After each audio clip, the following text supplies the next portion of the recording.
La team, c'est chaud, c'est chaud. La délégation de la CEDEAO n'a même pas pu rencontrer le président Abdourahmane Tiani. Oui, ce qui se passe est très très chaud. La CEDEAO, à peine arrivée à l'aéroport de Niamey, ils ont rencontré un militaire qui fait partie du nouveau gouvernement de transition. Et quand ils ont rencontré ce nouveau gouvernement de transition, qui lui a directement fait comprendre que M. Bazoum ne reviendrait plus au pouvoir. C'est fini, c'est du passé, c'est terminé. Et à côté de ça, ils ont clairement dit à tous les États qui ont décidé d'attaquer le Niger militairement, dès que vous allez le faire, vous allez recevoir des bombes sur vous de manière immédiate. Ah ouais, qu'est-ce qu'il y a de plus beau? Qu'est-ce qu'il y a de plus mieux? Ce qui se passe à l'heure actuelle, ça fait du boom au cœur. Nous avons aujourd'hui des gouvernements dignes qui peuvent nous représenter. Parce qu'on ne comprend pas comment les Africains sont forts physiquement, comment les Africains sont intelligents, comment les Africains savent se battre, savent se chercher. Et on se demande toujours comment ces gens-là ont fait pour nous coloniser. Comment ça fonctionne avec toute cette force de frappe, cette force mentale, cette qualité, cette intelligence, comment ça a pu se passer? La nouvelle génération montre que cela est terminé et la CEDEAO, à peine avoir frôlé le sol de Niamey, ils ont repris l'avion directement et ils sont rentrés chez eux. Ici, nous aurons des informations, non seulement le porte-parole du nouveau gouvernement qui va expliquer exactement ce qui va se passer si la CEDEAO essaye d'attaquer militairement le Niger. À côté de ça, vous aurez aussi France 24 qui va vous donner les informations sur les événements actuels. Ce qui se passe est grave, surtout que M. Bazoum a décidé de parler dans le Washington Times. Il a décidé de parler dans ce média américain pour demander de l'aide. M. Bazoum appelle les Américains et les demande de venir bombarder le Niger parce que lui, Bazoum, il a été retiré président. Vous voyez donc, un homme qui n'aime pas son pays, vous voyez donc un terroriste, aujourd'hui toutes les preuves sont réunies. Vous avez perdu le pouvoir et vous appelez Washington de venir vous rétablir. Et comment Washington va faire pour vous rétablir? Vous demandez à Washington de tuer toute votre armée pour vous rétablir. Ah bon, c'est ça? Si vous n'avez plus d'armée, qui va maintenant vous surveiller? Qui va prendre soin de vous? Qui va vous contrôler? Vous voyez des gens comme les Mohamed Bazoum, ce sont des personnes qui ne quitteront plus jamais le pouvoir jusqu'à la mort. Vous voyez des personnes qui, quand ils perdent le pouvoir, ils commencent à perdre la tête, ils veulent faire la guerre. Ce sont des personnes qui ont pour seul objectif, c'est-à-dire rester au pouvoir à tout jamais. Cela est terminé. Apprenez qu'à partir de maintenant, les choses ne peuvent plus se passer comme avant. Le nouveau gouvernement du Niger est en train de nous montrer qu'il y a une richesse au Niger qui n'est pas possible. On n'a jamais vu ça. Il y a eu coup d'État au Mali, ça ne s'est pas passé comme ça. Il y a eu coup d'État au Burkina, coup d'État en Guinée. Mais là, coup d'État au Niger, ils sont tous en branle.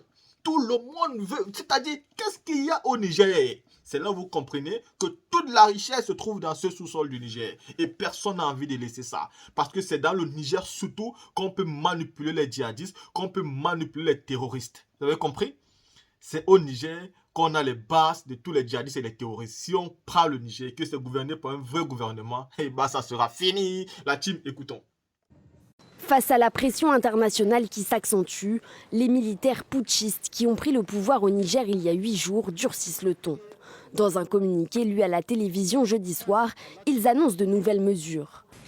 Face à l'attitude désinvolte et à la réaction de la France relativement à la situation interne qui prévaut dans notre pays, le Conseil national pour la sauvegarde de la patrie décide de dénoncer les accords de coopération dans le domaine de la sécurité et de la défense avec cet État.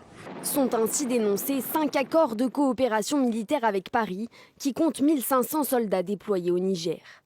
Les militaires annoncent aussi le limogeage des ambassadeurs du Niger en France, aux États-Unis, au Nigeria et au Togo et promettent une riposte immédiate à toute agression du pays par la CEDEAO, à 3 jours de l'ultimatum fixé par l'organisation régionale pour rétablir le président Bazoum dans ses fonctions. Séquestré depuis le 26 juillet par les putschistes, Mohamed Bazoum s'est lui exprimé dans le Washington Post. Il se dit otage et alerte sur les risques de déstabilisation de la région. Ce coup n'a aucune justification et s'il réussit, cela aura des conséquences dévastatrices pour notre pays, notre région et le monde entier. Dans la région trouble du Sahel, au milieu de mouvements autoritaires qui se sont imposés chez certains de nos voisins, le Niger est le dernier bastion pour le respect des droits. Il appelle aussi les États-Unis et la communauté internationale à aider à restaurer l'ordre constitutionnel. Une délégation de la CEDEAO est arrivée sur place jeudi soir pour tenter de trouver une solution amiable à la crise, mais l'organisation dit se préparer à employer la force en dernier recours. Le correspondant de RFI de France 24 à Cotonou, Serge Daniel. Bonjour Serge, la délégation de la CEDEAO arrivée à Niamey hier soir est déjà repartie. Ça a tourné court, que s'est-il passé ? Alors la délégation de la CEDEAO n'a même pas quitté l'aéroport à son arrivée. À l'aéroport de Niamey, elle a rencontré un responsable de la junte, un général, c'est le responsable des opérations spéciales. Discussion et le temps, tout de suite, la délégation de la CEDEAO a constaté que la junte, les représentants en tout cas de la junte n'avaient pas du tout envie, n'avaient pas l'intention de céder et que le ton était plutôt dur, c'est-à-dire nous pas bouger, si vous permettez l'expression, qui n'allait pas quitter le pouvoir, et donc la délégation a estimé que les rendez-vous avec le chef de la junte, le général Tiani, ou encore le président Bazoum n'étaient plus utiles. Alors parce que l'objectif de cette visite était d'obtenir par la junte à l'amiable le rétablissement des institutions de la République dissoute et le retour au pouvoir du président renversé. Alors on constate que la mission n'a pas été une réussite et que de son côté la junte nigérienne a refusé donc d'accepter les décisions de la CEDEAO et de la communauté internationale. Serge, dimanche, l'ultimatum de la CEDEAO arrive à expiration. L'organisation n'exclut pas de recourir à la force. Quels sont les pays qui pourraient participer ? Alors, on a plusieurs pays. Officiellement, déjà, le Sénégal a annoncé qu'il pourrait dépêcher des troupes au sein de cette coalition. Le Nigeria, mais pas seulement le Sénégal, pas seulement le Sénégal, mais vous avez également le Bénin, l'a laissé entendre que si c'est nécessaire, il pourrait avoir des troupes au sein de cette coalition. Le Bénin, mais il y a également la Côte d'Ivoire, mais également le Nigeria. Le Nigeria serait la tête de pont de l'opération, prêt à mobiliser plusieurs milliers d'hommes. Et c'est qu'on dit d'ailleurs, puisqu'il y a une réunion qui se termine aujourd'hui des chefs d'état-major de la CEDEAO qui se termine à Abuja, au Nigeria, il est dit qu'il pourrait ne pas s'agir forcément d'une grande invasion. Ce n'est pas une invasion militaire, ça peut être des interventions ciblées pour réinstaller les institutions de la République du Niger dissoute. Merci Serge Daniel, vous étiez en direct de Cotonou. Aux États-Unis. Face à la pression internationale qui s'accentue, les militaires putschistes qui ont pris le pouvoir au Niger il y a 8 jours durcissent le ton.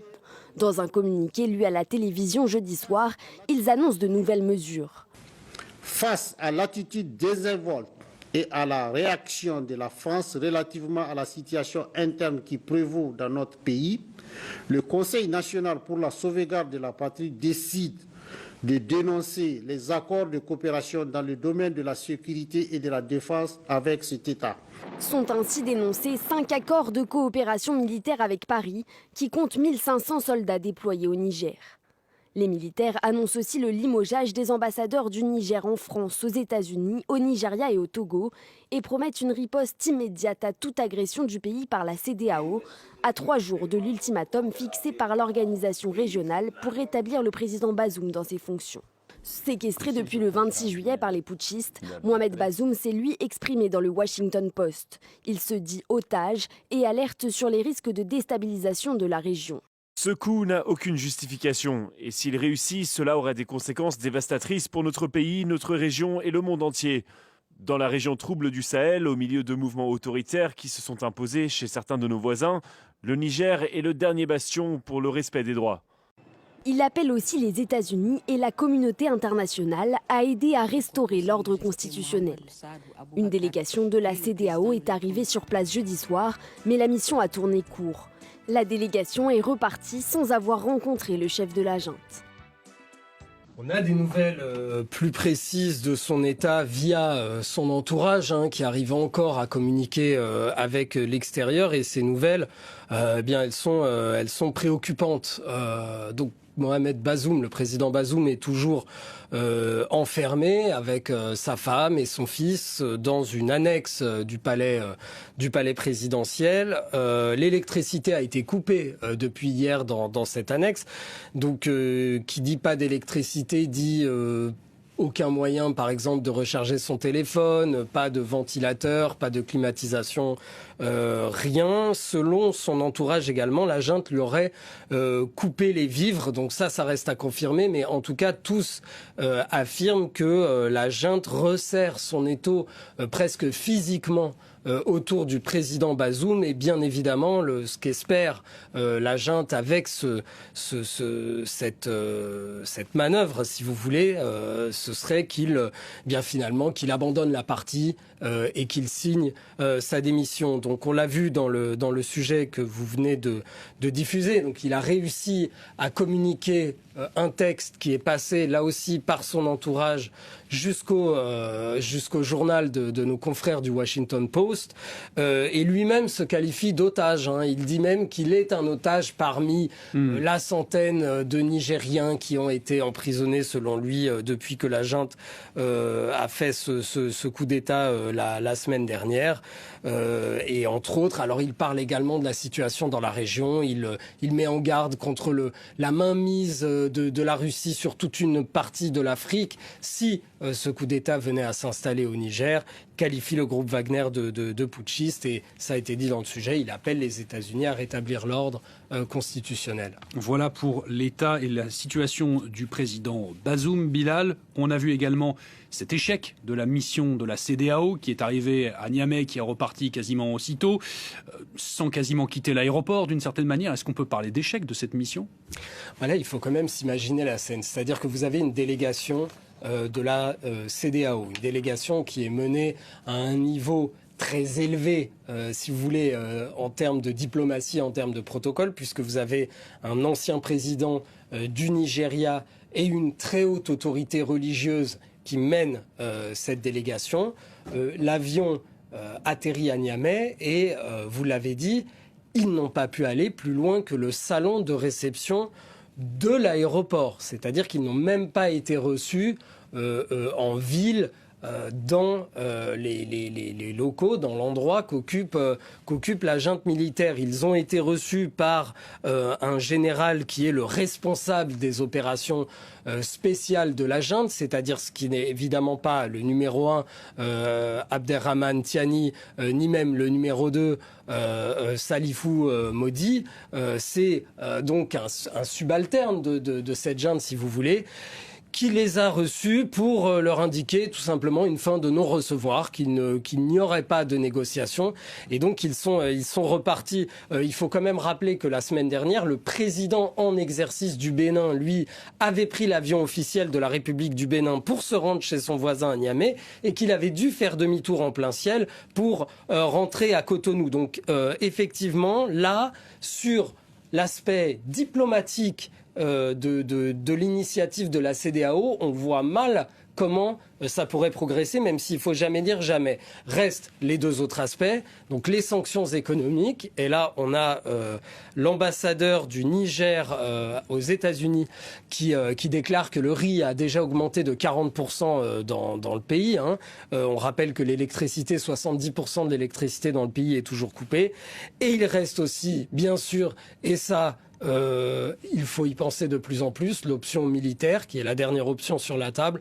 On rappelle que l'ultimatum donné à la CEDEAO pour que les putschistes remettent le pouvoir à Mohamed Bazoum expire dimanche, et que la réunion des chefs d'état-major de la CEDEAO, elle s'achève, pardonnez-moi, aujourd'hui au Nigeria, à Abuja. Les prochaines heures et les prochains jours vont être extrêmement décisifs. Bon, le Quai d'Orsay vient de réagir et en substance, il trouve que la dénonciation de l'accord de coopération sécuritaire avec la France par la junte hier n'est tout simplement pas recevable, puisque à date d'aujourd'hui et du point de vue français, le cadre juridique sur lequel repose cet accord, eh bien tout simplement, il a été signé avec les autorités du président Mohamed Bazoum, qui sont les seules autorités que la France reconnaît à ce stade. Je cite le Quai d'Orsay: seules les autorités nigériennes légitimes sont en mesure de dénoncer ou de rompre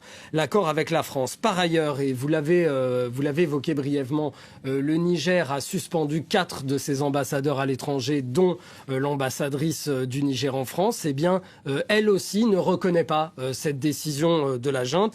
Je cite Aïchatou Boulama Kané, elle affirme être toujours l'ambassadrice en France du Niger, du président légitime Mohamed Bazoum. Alors très brièvement, l'autre information qu'on a eue il y a quelques minutes, c'est selon des sources diplomatiques, une rencontre entre le numéro 2 de la junte et des membres du groupe Wagner. Ce serait passé à Bamako. On sait que Salifou Modi, qui est le numéro 2 de la junte, était à Bamako il y a 2 jours et il aurait, selon des sources diplomatiques, rencontré des membres du groupe Wagner.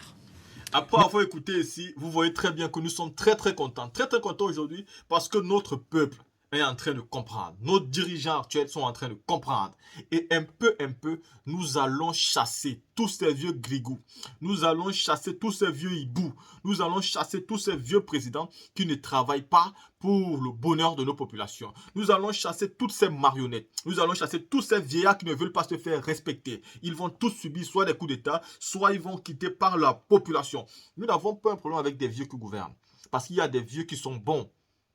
Nous avons un problème avec ces vieillards qui ne comprennent pas les problèmes de la nouvelle génération. Les vieillards, ce n'est pas un problème. Il y a par exemple le président Laurent Gbagbo qui est âgé, mais qui comprend les problèmes de la génération et qui, lui, depuis au moins 25 ans en arrière, avait compris qu'il fallait combattre l'impérialisme, qu'il fallait combattre l'Occident. Mais cet Occident-là a fermé la bouche du président Laurent Gbagbo. À cette époque, le Burkina Faso avait un président manipulé. Le Mali avait un président manipulé. La Guinée avait un président manipulé. Les temps ont changé et les choses ont changé. Vive le Niger. Et je veux dire ici à France 24 qui appelle le nouveau président du Niger putschiste. Vous-même putschiste. Oui, votre chaîne même putschiste. Votre chaîne même chaîne de terroristes. Votre chaîne même, voilà, chaîne de délinquance. Regardez-moi les personnes. Vous voyez des gens dans leur pays qu'on putschiste. Putschiste vous-même. C'est-à-dire, vous putschiste vous-même. C'est-à-dire, les gens prennent le pouvoir, ils ont la légitimité populaire et vous êtes là co-pushiste. Vous-même pushiste. N'importe quoi.